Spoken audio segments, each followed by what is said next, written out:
Well, hey, and welcome to the Becoming Better podcast. My name's Nate, and I'm so glad you're here. Well, on today's episode, Jason, David, and I sit down and we talk about last Sunday's message. If you haven't listened to last Sunday's message, I want to encourage you to stop here and give that a listen, as that will help make this conversation make more sense to you. Well, on this episode, we dive in and we chat through camp, and we also talk about some of our camp memories, and then we dive into David's message. Well, without further ado, we hope you enjoy this conversation.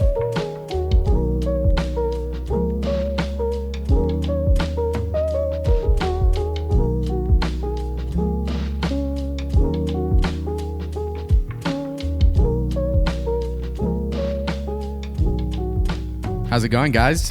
Happy Monday, everybody. Hey, what's going on? I'm back. So Yeah, you are, finally. I know, a couple weeks off.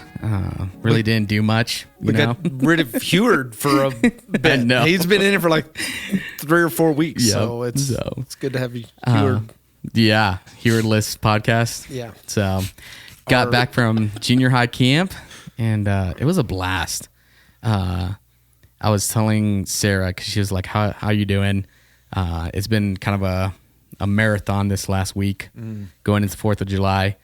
And I was like, man, it's been so good. Like, God has me in the seat that I've just been praying for, and it was cool to be with our junior hires and just being able to worship with them and be in the message and challenging them with the swing and the rock wall and all these other paintball. And I told her, I was like, I am tired, but it is such a filling tiredness that I can't explain. That's so awesome, dude. it was a good week. It was cool seeing our students just diving into worship and just all these other things. And they all believed that they were going to smoke me in paintball, and I showed up and showed them they were wrong. No. So a couple of these kids came back with some welts on their throat. And I was Oh, like, nice. Yeah. You're going to learn today that you're not going to catch me sleeping on this paintball court. Hey, they So- signed waivers. It's They okay. did. They signed They a waiver. did. It's So- fine. Yeah. So to the parents, I'm sorry, but I couldn't let them keep talking this smack. So I had to let them know. So, As a former youth pastor, I did it for 10 years. Yeah. Like, you do have to put down the dominance. Yeah, you do. That's how you earn respect in their world. yep. Yeah. But I didn't realize you were a paintball savant. I'm not like Brad. Okay, but so people don't know. Brad was like this. Brad on our team was like a semi-pro Yeah, he was. paintball player. traveling the nation just Yeah. to play paintball, which is crazy. I didn't know semi-pro was an option, but he was up there, like, Yeah. legitimately. Yeah. I did say last night, we were talking about this last night a little bit with our young adult, and Brad shows up as part of that. And I'm like, I warned these kids, Yeah. our young adults, and I'm like, listen, he can write his initials on your chest from 75 yards. Like, you don't want to mess You with this don't. guy. Nope.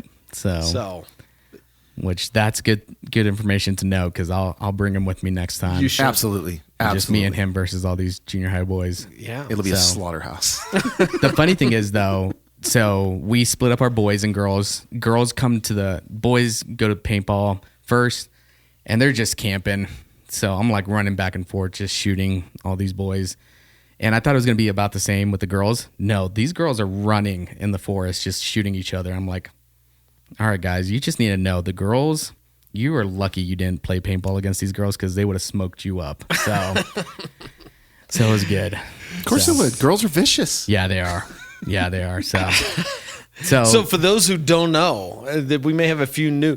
Oh, yeah. This is Nate's first year getting to do this as a full-time Yeah. student pastor. So super excited. Yeah. Nate was on our team doing tech for a bunch of years, and he cashed in those chips a few months ago Yep. and is running after the student pastor thing. We're so excited about that. And you're heading to high school camp this next week. Yep. So Monday. We lost you. We lost you. Yeah, I think you unplugged yourself. I did. That's such a There he is. risky He's back. move. Student pastors, man, you can't You give him a mic. can't take him out of the tech world for 5 minutes. And he's already can't- unplugging his mic. Just breaking So- stuff. But yeah, we were taking high school, about 75 high schoolers to California.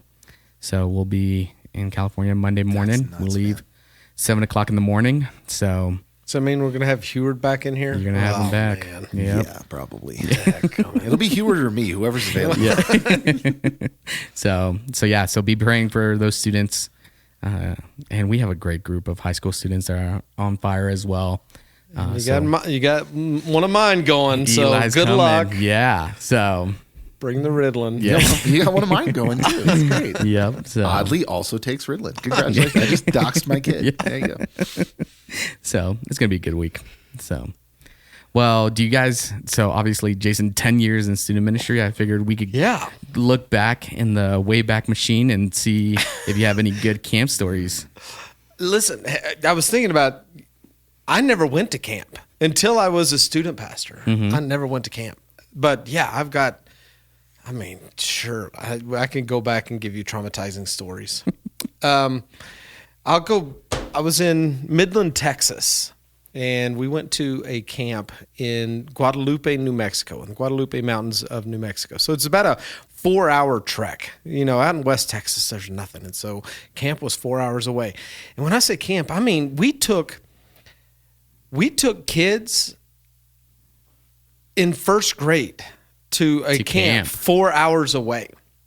Like, it was crazy. Like, who does that? Yeah. Nobody does that. But we would do this overnight camp. We did elementary camp, and so I would just load up. I'm 20 years old. Like, I'm Chase. Yeah. As a full-time student pastor, driving the 15-passenger bus up the mountain with a bunch of first through fifth grade kids. All right. And, you know, we had this kid. You know, there's always some kids, and they've got, you know, a little delayed developmental delays, you know, whatever the thing is. And we had one kid, who had some issues, sensory issues, whatever the thing was. And he wakes up. Okay. So we're in this camp, and it's pretty rugged. It's just a big metal building it's a bunkhouse, and you just got 50 bunk beds, right? And everybody's in there. This kid gets up in the middle of the night and goes to the bathroom. Well, he goes in, and his sleeping bag had left a sleep line on his face and down his chest, right? Because it's hot and there's no air conditioning, and it's red with this sleep line. And he freaked out, like 2 a.m, freaked out, and comes running. I mean, he's probably third or fourth grade. Comes running down in between, screaming. Everybody starts to wake up, and he turns back, just dead sprint, turns back toward his bunk, and literally ran into the metal post on the bed right square in his face and knocked himself out. Like, because he saw this sleep line on his face, and it just freaked him out. He's running as fast, turned that corner, hit the bed, wham, right on the floor, 2:00 in the morning. So you got the twins. He's got the sleep goodness. line and the And then- metal And then line. right in the middle of his goose. forehead. His dad came to pick him up at 6:00 in the morning. Yep. He was there. It was like, we tried. We knew it was going to be, it was a roll of the dice. He Yep. had some, you know, just that. He would have probably been what we would call on the spectrum before we were using this language Yeah. back in the early 2000s. And it was hilarious though after he came to. Yeah. Yes. When we determined there was no brain damage. Right. It was Yeah. fun. Yeah. Gosh, I only did a couple years of student ministry because I did, when I came on at my old church, I came on part-time in worship, and then they didn't have a full-time position available. So I was part-time in worship and part-time in students for, I don't know, 6 months or 2 years, something like that. I can't remember. And Pretty big gap. Yeah. 6 We're not months as- or 2 years. We're not as young as we used to be, Jason. It was a number of time. And but even when I was in worship full time, I went on a couple different mission trips. I remember one I went to Philly. So we took like 50 students on a plane to Philadelphia to do we did some street evangelism, and we did we helped out, we rebuilt something. I don't remember what we rebuilt. There was this guy who was a pastor in the area who had taken over a dead church, like a completely empty church building, was able to take that over and I think we redid his whole kids space, which was their basement in this like old brick church building. And I have some funny student ones, but I don't know if I want to call any of them out. But I remember, this is important, I have terrible sleep apnea. Like I snore, like if I'm untreated, it's horrible. And I had this student who was my first year of ministry. He was a high school senior.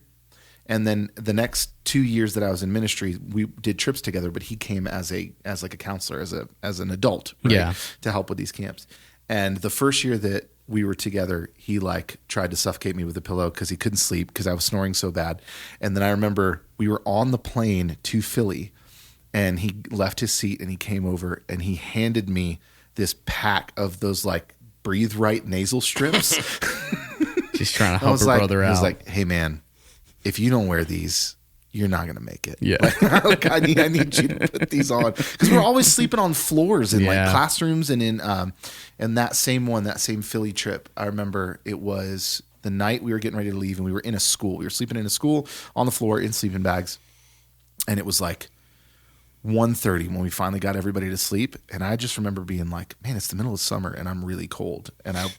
And I couldn't get to sleep, and I had like 104-degree fever for the whole flight back. No. I do not remember the flight back at all. I don't know how we got home. I drove to the airport, and like it was not good. Yeah, that's not good. I was down for the count. By the time we got back to Florida, I was completely down for the count. Like, you just get sick sometimes. It's fun, you know. But I didn't get suffocated because I wore my Breathe Right strips, and that helped. It was good to go. They said it did. I honestly don't know. Until I put a CPAP on, like it sounded like I was dying every night. And now I just look like Darth Vader. Yeah. Let's go. Good. Awesome. Well, let's jump in. This last week, David, you got to be on stage in a different capacity. So, Jason, what did you see? What stuck out to you? How did it go?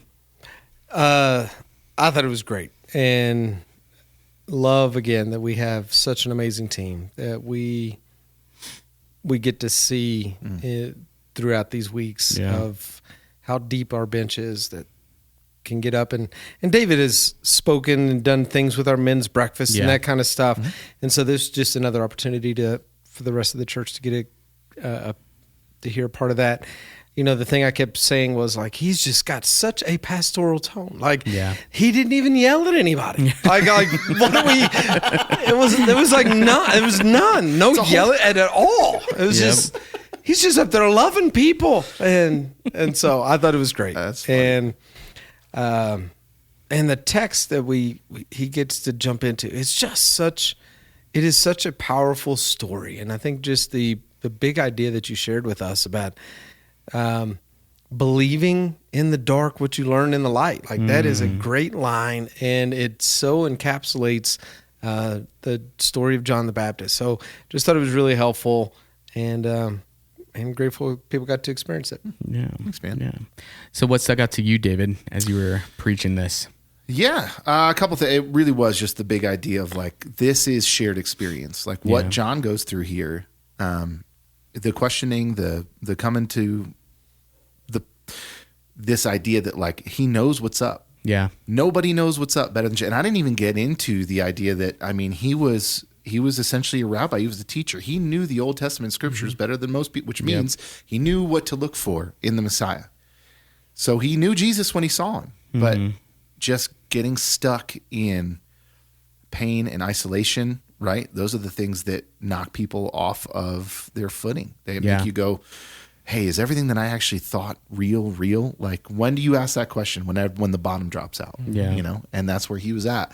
And so knowing that is, you know, I look at the 8 a.m. I felt like was such a good representation of people who are further along in life, which means they've seen this. Yeah.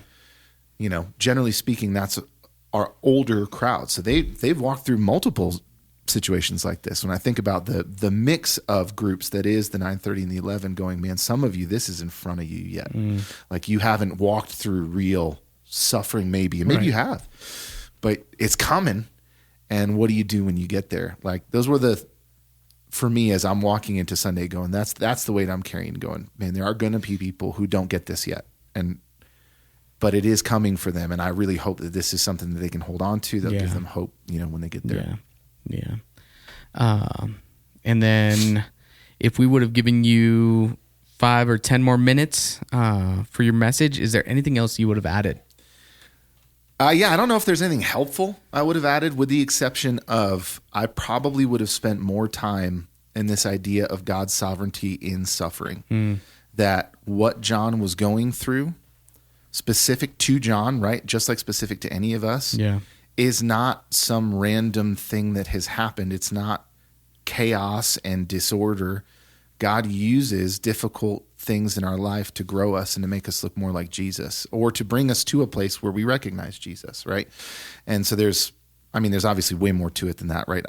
You don't put yourself into the mind of God to try to see all of the things that he's doing, but highlighting, I talked about there being hope in any circumstance, even in the most dire of circumstance, but not just hope, good. That was the thing I probably would have spent more time in, that even in the worst moments of your life, good comes out of it. Like that's one of those promises we hold on to, right? That we might never see come to fruition until we're apart from the body, right? Is that there are things that God is doing in the lowest moments of your life that in your life, in your situation, wouldn't happen any other way to get you where he wants you to be, right? And so I may not have explained that very well right here, but like this, just the idea of God being over the good and the bad, right? The sun and the rain, like the light and the dark, that is who he is, right? There's so much that we are going to go through and ask God, why are you doing this? And some of it's just as simple as he's just trying to make you look more like Jesus. Yeah. And I guess since there was no questions, do we want to dig in any deeper? I feel like this is such a great image of John being locked up and having no way to communicate or even ask the question, that he sent 2 of his disciples out to ask Jesus the question. And I feel like it's a good image of like, this is why we push community so well, or so much, to where, having these people with us is the ones that are going to lift us up and help us. When we're in the dark, we can ask like, hey, why do I keep going? Yeah, there's a whole, I think there's a whole application of, we need people around us to help us see what we don't see. Yeah. Yep. Sometimes we are blinded. And again, John was literally, he could not see what Jesus was doing, but he needed somebody to see what Jesus was doing, to give him hope.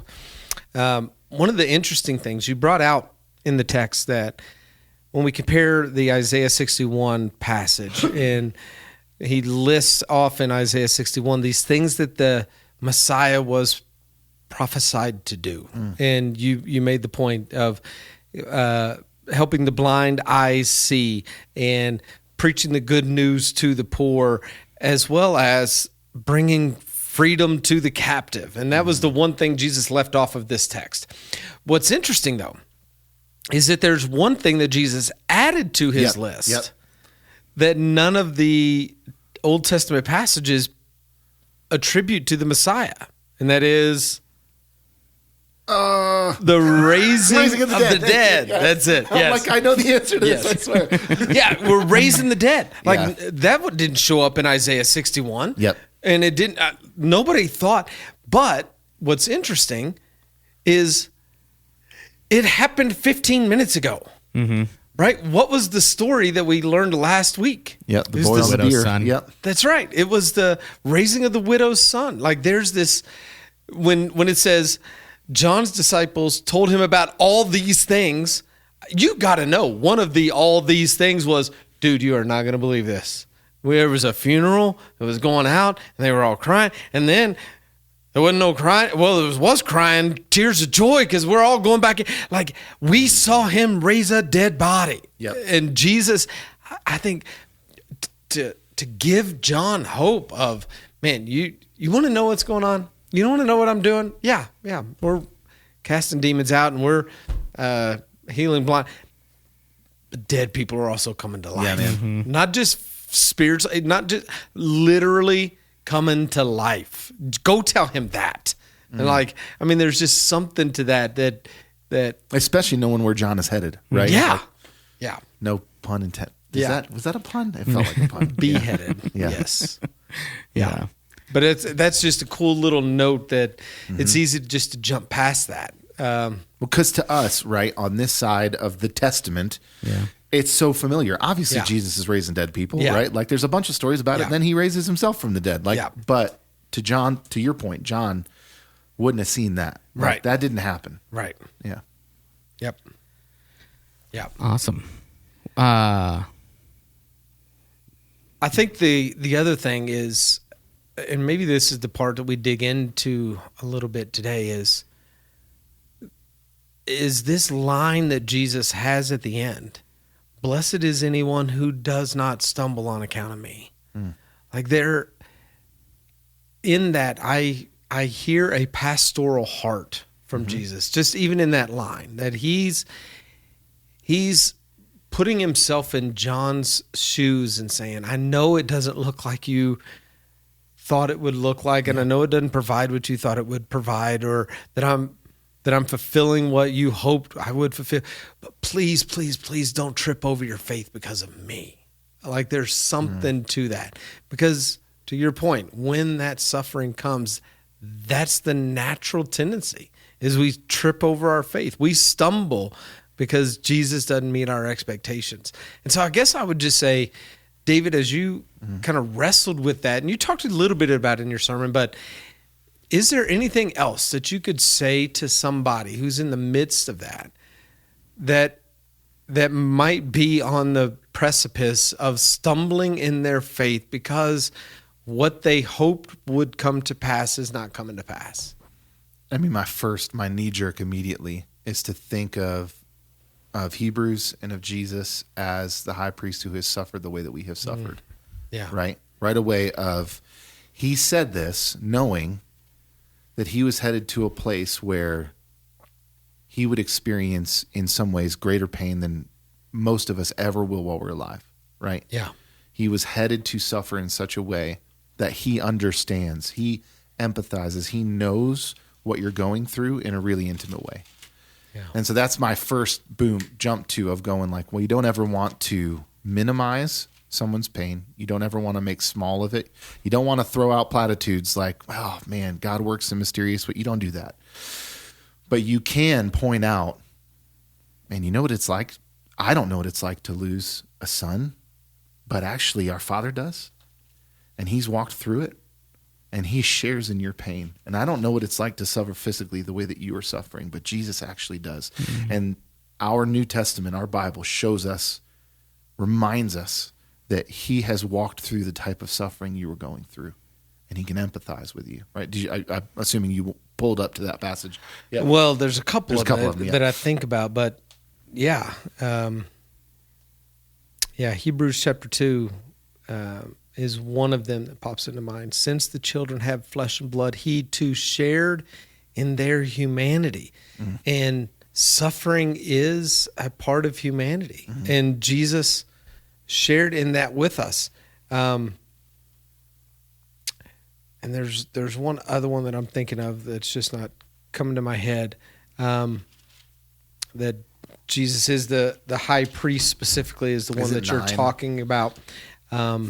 I want to say it's 9, but I will find it right now. I don't have my physical Bible, or it'd be a lot faster. But I think you're right. There is something about knowing that whatever it is that we walk through, Jesus can look at us and say, I've been there. That's chapter 4. Yeah. Yeah. Yeah. Let me pull up the NIV so that we can be consistent across here. New International Version, 4:15. Boop. Therefore, since we have such a great high priest who has ascended into heaven, Jesus, the Son of God, let us hold firmly to the faith we possess. Is that the text you're looking at? For we do not have a high priest who is unable to empathize with our weakness, but one who has been tempted in every way just as we are, yet did not sin. Let us then approach the throne of grace with confidence, so that we may receive mercy and find grace to help us in our time of need. So everything that we've walked through, he's been through. So I think there is some hope in that. And we do not have a God who is immune to pain. And there is some hope in that. So good. Man, yeah. Yeah, there was a note. You brought us to that Isaiah 50 passage this morning. We were just talking about from a different perspective. I have the Spurgeon notes in my Bible, and on that passage in that chapter is this little quote from Spurgeon, who says, many say, how could God die? For God can't die. And he says, yes, but the man who is God died. Like he suffered in that way. Yeah. He has experienced physical death the way that we will experience it, and all of the pain that comes along with it. And just jumped out to me from, it wasn't what you were talking about, but like that note reminded me, yeah, man, whatever we're going to go through right up until we get to go home and be with Jesus, he's walked through something like it and felt it the way that we feel it. Yeah. Yeah. How would we encourage people who might not be in the depths of these trials and, might not be feeling the weight of persecution, or have never felt something like that? Like, what would we say to someone like that? It's coming. I think there is some reality of, if you're not in that dark place as John is, there will be some sort of something like that. Like, I mean, we can sit here at this table and we have kind of a broad spectrum picture of what's going on in our church. And we know of families who are losing their parents right now. And we know grandparents who are losing their children. Yeah. We know of sicknesses that are occurring. We know of relational just destruction that is happening, like divorces. We have a picture. We know each and every Sunday when there are certain families that walk in, we know the pain that they're walking in with. Yep. And every one of those situations is an opportunity for the enemy to come in and say, God didn't do what he said he was going to do.